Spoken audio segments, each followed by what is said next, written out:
ਬਹੁਤ ਬਹੁਤ ਸਵਾਗਤ ਹੈ। ਇਹ ਹੈ ਦਾ ਨਵਜੋਤ ਢਿੱਲੋਂ ਵਾਲ ਤੇ ਮੈਂ ਹਾਂ ਨਵਜੋਤ ਢਿੱਲੋਂ ਤੁਹਾਡੇ ਲਈ ਹਾਜ਼ਰ ਹੋ ਗਈ ਹਾਂ ਚਿੱਠੀਆਂ ਅਣਲਿਖੀਆਂ ਦਾ ਇੱਕ ਹੋਰ ਐਪੀਸੋਡ ਲੈ ਕੇ। ਤੁਸੀਂ ਜਿਹੜੇ ਲਗਾਤਾਰ ਚਿੱਠੀਆਂ ਲਿਖ ਰਹੇ ਹੋ, ਚਿੱਠੀਆਂ ਸੁਣ ਰਹੇ ਹੋ, ਚਿੱਠੀਆਂ ਸ਼ੇਅਰ ਕਰ ਰਹੇ ਹੋ, ਤੁਹਾਡਾ ਸਾਰਿਆਂ ਦਾ ਬਹੁਤ ਬਹੁਤ ਸ਼ੁਕਰੀਆ। ਅੱਜ ਵੀ ਜਿਹੜੀ ਚਿੱਠੀ ਮੈਂ ਸ਼ਾਮਿਲ ਕਰ ਰਹੀ ਹਾਂ ਇਸ ਐਪੀਸੋਡ ਦੇ ਵਿੱਚ ਬਹੁਤ ਹੀ ਇੱਕ ਇਮੋਸ਼ਨਲ ਚਿੱਠੀ ਹੈ ਅਤੇ ਸਭ ਤੋਂ ਚੰਗੀ ਗੱਲ ਇਹ ਹੈ ਕਿ ਇਹਨਾਂ ਚਿੱਠੀਆਂ ਦੇ ਵਿੱਚੋਂ ਕੋਈ ਨਾ ਕੋਈ ਇਹੋ ਜਿਹੀ ਗੱਲ ਜ਼ਰੂਰ ਨਿਕਲਦੀ ਹੈ ਜਿਹੜੀ ਕਿਸੇ ਨਾ ਕਿਸੇ ਢੰਗ ਦੇ ਨਾਲ ਸਾਡੇ ਸਾਰਿਆਂ ਨਾਲ ਜੁੜੀ ਹੁੰਦੀ ਹੈ। ਚਾਹੇ ਕੋਈ ਸੁਨੇਹਾ ਸਾਨੂੰ ਮਿਲਦਾ, ਚਾਹੇ ਸਾਨੂੰ ਕੋਈ ਸੇਧ ਮਿਲਦੀ ਹੈ, ਜਾਂ ਸਾਨੂੰ ਕੋਈ ਨਾ ਕੋਈ ਕਲੈਰਿਟੀ ਹੁੰਦੀ ਕਿਸੇ ਨਾ ਕਿਸੇ ਗੱਲ ਬਾਰੇ, ਕਿਸੇ ਨਾ ਕਿਸੇ ਟੌਪਿਕ ਬਾਰੇ। ਅਤੇ ਅੱਜ ਦੀ ਚਿੱਠੀ ਵੀ ਕੁਝ ਇਸੇ ਤਰ੍ਹਾਂ ਦੀ ਚਿੱਠੀ ਹੈ। ਆਓ ਫਿਰ ਸਿਲਸਿਲਾ ਸ਼ੁਰੂ ਕਰਦੇ ਹਾਂ ਚਿੱਠੀਆਂ ਅਣਲਿਖੀਆਂ ਦਾ।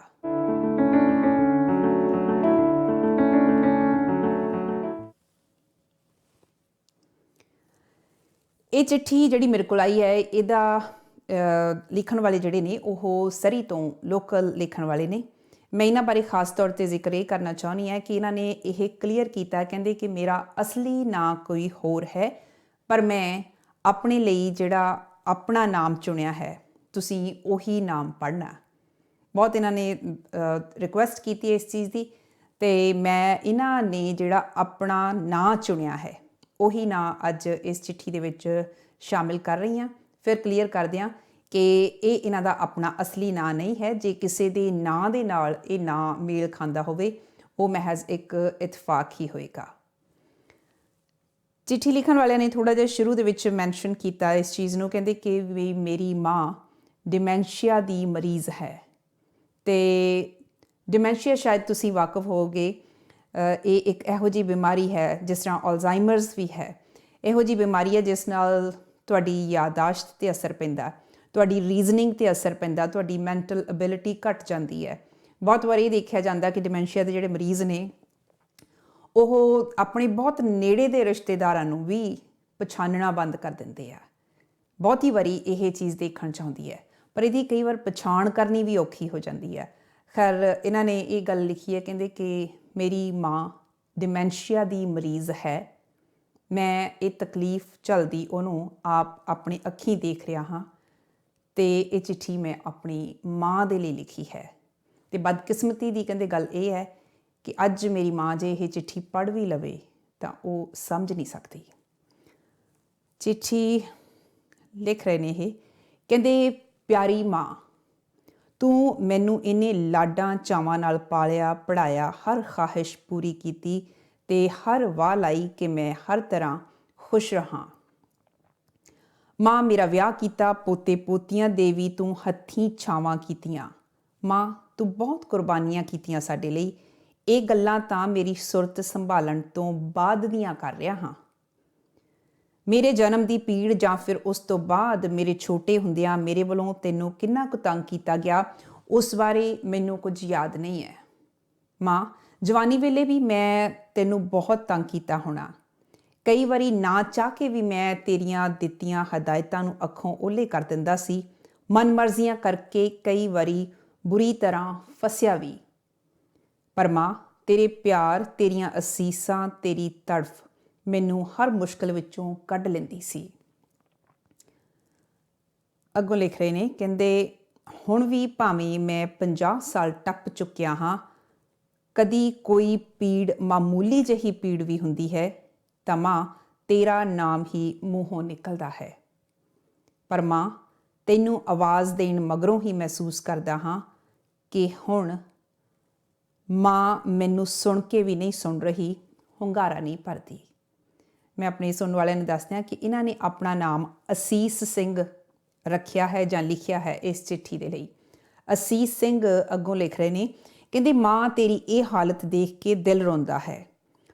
ਤੂੰ ਡਿਮੈਂਸ਼ੀਆ ਦੀ ਬਿਮਾਰੀ ਦਾ ਸ਼ਿਕਾਰ ਹੋ ਗਈ, ਤੇਰੀ ਯਾਦਾਸ਼ਤ ਘਟਦੀ ਘਟਦੀ ਇੰਨੀ ਘਟ ਗਈ ਕਿ ਹੁਣ ਤੂੰ ਮੈਨੂੰ ਪਛਾਣਨਾ ਵੀ ਬੰਦ ਕਰ ਦਿੱਤਾ ਹੈ। ਮਾਂ ਸੱਚ ਜਾਣੀ ਕਿ ਜਦੋਂ ਤੂੰ ਕਦੇ ਮੈਨੂੰ ਪਛਾਣ ਲੈਂਦੀ ਏ ਅਤੇ ਕਦੇ ਕਦੇ ਬਿਲਕੁਲ ਓਪਰਿਆਂ ਵਾਂਗ ਦੇਖਦੀ ਏ ਤਾਂ ਮੈਨੂੰ ਤਾਂ ਕਈ ਵਾਰੀ ਇਸ ਤਰ੍ਹਾਂ ਮਹਿਸੂਸ ਹੁੰਦਾ ਹੈ ਕਿ ਮਾਂ ਸ਼ਾਇਦ ਤੂੰ ਕਦੇ ਵਾਪਸ ਆ ਜਾਏਗੀ, ਤੇਰੀ ਯਾਦਾਸ਼ਤ ਵਾਪਸ ਆ ਜਾਏਗੀ। ਤੈਨੂੰ ਯਾਦ ਹੈ ਕਿ ਸ਼ੁਰੂ ਵਿੱਚ ਜਦੋਂ ਸਾਨੂੰ ਇਸ ਬਿਮਾਰੀ ਬਾਰੇ ਪਤਾ ਲੱਗਾ ਤਾਂ ਜਿਵੇਂ ਤੇਰੀ ਆਪਣੀ ਨੂੰਹ ਸੋਚਦੀ ਹੈ, ਮੈਂ ਵੀ ਉਸੇ ਤਰ੍ਹਾਂ ਸੋਚਦਾ ਸਾਂ ਕਿ ਮਾਂ ਹੁਣ ਇਸ ਉਮਰ ਵਿੱਚ ਡਰਾਮਾ ਕਿਉਂ ਕਰ ਰਹੀ ਹੈ, ਇਹ ਸਭ ਕੁਝ ਕਿਉਂ ਕਰਦੀ ਹੈ। ਪਰ ਮਾਂ, ਤੂੰ ਤਾਂ ਹੁਣ ਖਾਧਾ ਪੀਤਾ ਵੀ ਯਾਦ ਨਹੀਂ ਰੱਖਦੀ। ਜਦ ਮੇਰੇ ਸਾਹਮਣੇ ਹੀ ਤੂੰ ਇਹ ਸ਼ਿਕਾਇਤ ਕਰਦੀ ਏ ਕਿ ਤੇਰੀ ਨੂੰਹ ਤੈਨੂੰ ਰੋਟੀ ਨਹੀਂ ਦਿੰਦੀ, ਤਾਂ ਮੈਂ ਤੇਰੀ ਨੂੰਹ ਦੀਆਂ ਖੱਟੀਆਂ ਕੌੜੀਆਂ ਚੁੱਪ ਕਰਕੇ ਝੋਲੀ ਪਵਾ ਲੈਂਦਾ ਹਾਂ। ਕਿਉਂਕਿ ਮਾਂ, ਰੋਟੀ ਤਾਂ ਮੈਂ ਆਪਣੇ ਹੱਥੀਂ ਆਪ ਤੈਨੂੰ ਖਵਾ ਕੇ ਹਟਿਆ ਹੁੰਦਾ ਹਾਂ।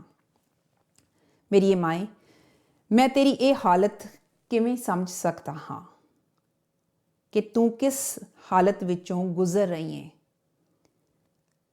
ਮੈਂ ਕਿਵੇਂ ਸਮਝਾਵਾਂ ਕਿ ਮੈਂ ਕੀ ਮਹਿਸੂਸ ਕਰਦਾ ਹਾਂ।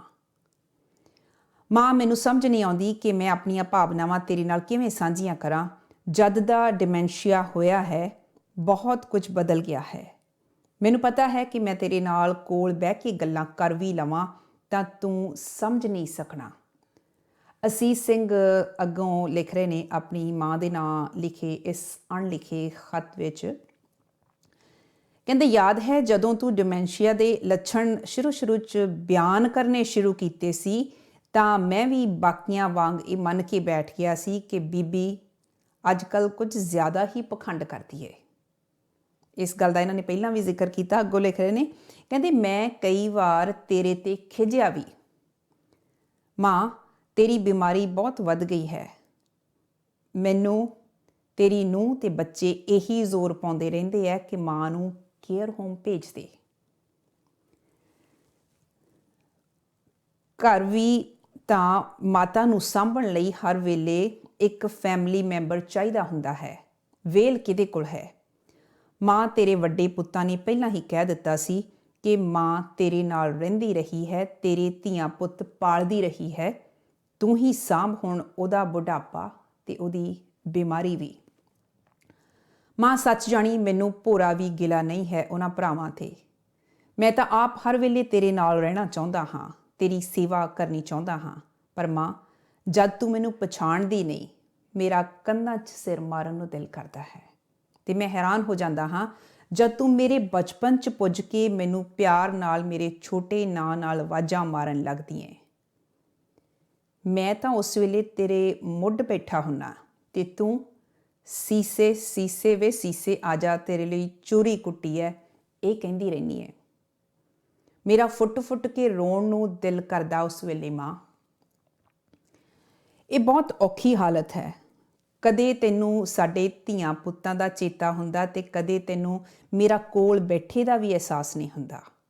ਮੇਰੀ ਆਪਣੀ ਮਾਨਸਿਕ ਸਿਹਤ ਵਿਗੜਦੀ ਦੇਖ ਕੇ ਮਾਂ, ਤੇਰੀ ਨੂੰਹ ਤੇ ਪੋਤੇ ਪੋਤੀਆਂ ਫਿਕਰਮੰਦ ਨੇ ਮੇਰੇ ਬਾਰੇ। ਮੇਰੇ ਨਾਲ ਨਾਰਾਜ਼ ਵੀ ਹਨ ਕਿ ਮੈਂ ਤੈਨੂੰ ਕੇਅਰ ਹੋਮ ਭੇਜਣ ਲਈ ਨਹੀਂ ਮੰਨ ਰਿਹਾ। ਮਾਂ, ਮੈਨੂੰ ਪਤਾ ਹੈ ਕਿ ਤੇਰੀ ਉੱਥੇ ਜ਼ਿਆਦਾ ਕੇਅਰ ਹੋਣੀ ਹੈ। ਘਰ ਵਿੱਚ ਸ਼ਾਇਦ ਜ਼ਰਾ ਘੁੱਟਣ ਵਾਲਾ ਜਿਹੜਾ ਮਾਹੌਲ ਹੈ ਉਹ ਘਟ ਜਾਊਗਾ। ਪਰ ਮਾਂ, ਮੈਂ ਉਸ ਖਾਲੀਪਨ ਵਿੱਚ ਵੀ ਅਸ਼ਾਂਤ ਹੀ ਰਹਿਣਾ ਮੈਨੂੰ ਪਤਾ ਹੈ। ਮਾਂ, ਆਪਣੇ ਡਾਕਟਰ ਨਾਲ ਵੀ ਗੱਲ ਕੀਤੀ ਸੀ। ਕਹਿੰਦਾ, ਅਸੀਸ, ਤੇਰਾ ਸਟ੍ਰੈਸ ਲੈਵਲ ਬਹੁਤ ਵਧਿਆ ਹੋਇਆ ਹੈ। ਤੂੰ ਆਪਣੀ ਮਾਂ ਬਾਰੇ ਜ਼ਿਆਦਾ ਸੋਚਦਾ। ਤੇਰੀ ਆਪਣੀ ਸਿਹਤ ਤੇ ਕੋਈ ਵੱਡਾ ਮਾੜਾ ਅਸਰ ਪੈ ਸਕਦਾ ਹੈ। ਮਾਂ, ਮੈਨੂੰ ਪਤਾ ਹੈ ਕਿ ਤੇਰੇ ਨਾਲ ਇਹ ਗੱਲਾਂ ਮੈਂ ਕਰ ਵੀ ਨਹੀਂ ਸਕਦਾ। ਜੇ ਕਰ ਵੀ ਲਈਆਂ ਤਾਂ ਤੂੰ ਸਮਝ ਵੀ ਨਹੀਂ ਸਕਣਾ। ਤੇ ਜੇ ਕਿਤੇ ਤੂੰ ਉਹਨਾਂ ਪਲਾਂ ਦੇ ਵਿੱਚ ਹੋਈ ਜਦ ਸਭ ਕੁਝ ਸਮਝ ਸਕਦੀ ਹੋਈ, ਮਾਂ, ਤੇਰੇ ਲਈ ਤਾਂ ਮੈਂ ਜਿਉਂਦਾ ਹੀ ਮਰਿਆਂ ਬਰਾਬਰ ਹੋ ਜਾਣਾ। ਤੇ ਮਾਂ, ਤੂੰ ਵੀ ਤਾਂ ਜਿਉਂਦੀ ਜਾਗਦੀ ਏ। ਮੈਂ ਤੈਨੂੰ ਮਰਿਆਂ ਬਰਾਬਰ ਕਿਵੇਂ ਕਰ ਦਿਆਂ। ਜੇ ਤੇਰੀ ਥਾਂ ਤੇ ਮੈਨੂੰ ਕੋਈ ਅਜਿਹੀ ਨਾਮੁਰਾਦ ਬਿਮਾਰੀ ਲੱਗ ਜਾਂਦੀ, ਮੈਂ ਤੈਨੂੰ ਬੇਪਛਾਣ ਕਰ ਦਿੰਦਾ, ਮੈਨੂੰ ਮੇਰੀ ਹੀ ਕੋਈ ਸੁੱਧ ਬੁੱਧ ਨਾ ਰਹਿੰਦੀ, ਤਾਂ ਤੂੰ ਮੈਨੂੰ ਆਪਣੀਆਂ ਅੱਖਾਂ ਤੋਂ ਪਰੇ ਨਹੀਂ ਸੀ ਹੋਣ ਦੇਣਾ। ਮਾਂ, ਮੈਨੂੰ ਪੱਕਾ ਪਤਾ। ਪਰ ਮਾਂ, ਮੈਂ ਆਪਣੇ ਆਪ ਨਾਲ ਲੜ ਰਿਹਾ ਹਾਂ, ਪਰਿਵਾਰ ਦੇ ਨਾਲ ਲੜ ਰਿਹਾ ਹਾਂ ਤੇ ਤੂੰ ਬਿਮਾਰੀ ਦੇ ਨਾਲ ਲੜ ਰਹੀ ਹੈ। ਮਾਂ, ਰੱਬ ਅੱਗੇ ਹਰ ਪਲ ਤੇਰੀ ਤੰਦਰੁਸਤੀ ਲਈ ਅਰਦਾਸ ਕਰਦਾ ਰਹਿੰਦਾ।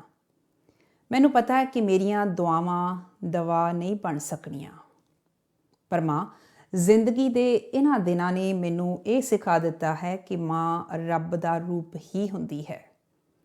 ਉਸਨੇ ਸਾਨੂੰ ਜ਼ਿੰਦਗੀ ਦਿੱਤੀ ਹੁੰਦੀ ਹੈ, ਜੀਣਾ ਸਿਖਾਇਆ ਹੁੰਦਾ, ਤੇ ਬਿਮਾਰੀ ਦੀ ਹਾਲਤ ਵਿੱਚ ਮਾਂ ਕਰੂਪ ਨਹੀਂ ਹੋ ਜਾਂਦੀ। ਮਾਂ, ਤੇਰੇ ਤੇ ਹੋਰ ਵੀ ਮੋਹ ਆਉਂਦਾ ਹੈ ਅੱਜ ਕੱਲ੍ਹ। ਉਹਨਾਂ ਦਿਨਾਂ, ਉਹਨਾਂ ਪਲਾਂ ਲਈ ਮੈਂ ਮਾफ़ੀ ਮੰਗਣਾ ਚਾਹੁੰਦਾ ਹਾਂ ਜਦ ਮੈਂ ਤੈਨੂੰ ਉੱਚਾ ਨੀਵਾਂ ਬੋਲਿਆ। ਪਰ ਮਾਂ, ਅੱਜ ਮੰਗੀ ਮਾफ़ੀ ਵੀ ਬੇਅਰਥੀ ਹੈ। ਤੂੰ ਕਿੱਥੇ ਸੁਣਨੀ ਹੈ ਮੇਰੀ? ਤੂੰ ਕਿੱਥੇ ਸੁਣਨੀ ਹੈ ਮੇਰੀ ਫਰਿਆਦ? ਮਾਂ, ਅੱਜ ਰੱਬ ਅੱਗੇ ਬਹੁਤ ਭਰੇ ਮਨ ਨਾਲ ਅਰਦਾਸ ਕਰਦਾ ਹਾਂ ਕਿ ਤੈਨੂੰ ਇਸ ਬਿਮਾਰੀ ਤੋਂ ਛੁਟਕਾਰਾ ਨਹੀਂ ਦਵਾ ਸਕਦਾ ਤਾਂ ਤੈਨੂੰ ਜ਼ਿੰਦਗੀ ਤੋਂ ਛੁਟਕਾਰਾ ਦੇ ਦੇਵੇ। ਮਾफ़ ਕਰੀ ਮੇਰੀ ਮਾਏ, ਤੇਰਾ ਪੁੱਤਰ ਬਦਅਸੀਸ। ਇਹ ਨਾਮ ਇਹਨਾਂ ਨੇ ਅਸੀਸ ਸਿੰਘ ਆਪਣੀ ਮਰਜ਼ੀ ਦੇ ਨਾਲ ਚੁਣ ਕੇ ਭੇਜਿਆ ਸੀ, ਤੇ ਅਖੀਰ ਵਿੱਚ ਇਸ ਚਿੱਠੀ ਦੇ ਅੰਤ ਵਿੱਚ ਇਹਨਾਂ ਨੇ ਲਿਖਿਆ ਕਿ ਤੇਰਾ ਪੁੱਤਰ ਬਦਅਸੀਸ ਸਿੰਘ। ਬਹੁਤ ਬਹੁਤ ਸ਼ੁਕਰੀਆ ਜੀ, ਚਿੱਠੀ ਤੁਸੀਂ ਲਿਖ ਕੇ ਭੇਜੀ ਹੈ। ਅੱਜ ਫਿਰ ਮੈਂ ਇਹ ਗੱਲ ਕਹਿਣ 'ਤੇ ਮਜਬੂਰ ਹਾਂ ਕਿ ਬਹੁਤ ਘਰਾਂ ਦੀ ਇਹ ਕਹਾਣੀ ਹੈ। ਬਹੁਤ ਮਾਵਾਂ ਨੇ ਜਾਂ ਬਹੁਤ ਲੋਕਾਂ ਦੇ ਬਾਪ ਨੇ ਜਿਹੜੇ ਇਹੋ ਜਿਹੀ ਬਿਮਾਰੀ ਦਾ ਸ਼ਿਕਾਰ ਨੇ। ਇਹ ਅਲਜ਼ਾਈਮਰਸ ਹੈ ਜਾਂ ਡਿਮੈਂਸ਼ੀਆ ਹੈ ਜਾਂ ਡਾਕਟਰ ਜੋ ਵੀ ਨਾਮ ਦਿੰਦੇ ਨੇ, ਇਹ ਮਾਨਸਿਕ ਬਿਮਾਰੀਆਂ ਨੇ। ਅਸੀਂ ਇਹਨਾਂ ਨੂੰ ਪਹਿਲਾਂ ਤਾਂ ਸਮਝਦੇ ਨਹੀਂ, ਫਿਰ ਜੇ ਸਮਝ ਵੀ ਲੈਂਦੇ ਹਾਂ ਤੇ ਅਸੀਂ ਐਕਸੈਪਟ ਨਹੀਂ ਕਰਦੇ, ਅਸੀਂ ਉਹਨਾਂ ਬਾਰੇ ਗੱਲ ਨਹੀਂ ਕਰਨੀ ਪਸੰਦ ਕਰਦੇ। ਬਹੁਤੀ ਦੇਰ ਤਾਂ ਸਾਨੂੰ ਇਹ ਝੋਲਾ ਜਿਹਾ ਹੀ ਪੈਂਦਾ ਰਹਿੰਦਾ ਕਿ ਇਹ ਅਸਲੀਅਤ ਹੈ ਜਾਂ ਕੋਈ ਜਿਹੜਾ ਇਸ ਬਿਮਾਰੀ 'ਚੋਂ ਗੁਜ਼ਰ ਰਿਹਾ ਹੈ ਉਹਦੇ ਲੱਛਣ ਜਿਹੜੇ ਉਹਨਾਂ ਨੂੰ ਅਸੀਂ ਪਖੰਡ ਦੇ ਤੌਰ 'ਤੇ ਲੈ ਲੈਂਦੇ। ਇਹਨਾਂ ਨੇ 2 ਵਾਰੀ ਇਸ ਚੀਜ਼ ਦਾ ਜ਼ਿਕਰ ਕੀਤਾ। ਇੱਕ ਵਾਰੀ ਫਿਰ ਬਹੁਤ ਬਹੁਤ ਸ਼ੁਕਰੀਆ ਜੀ ਇਹ ਅਣਲਿਖੀ ਚਿੱਠੀ ਲਿਖਣ ਦੇ ਲਈ।